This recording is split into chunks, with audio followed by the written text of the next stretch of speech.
கிறிஸ்துவுக்குள் என் ஜீவன் இணைந்து மறைந்துள்ளது.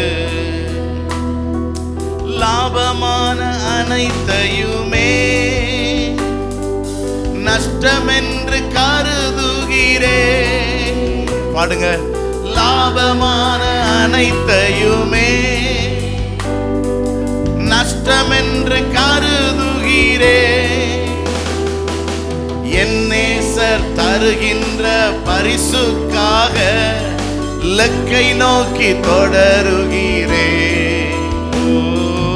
என் நேசர் தருகின்ற பரிசுக்காக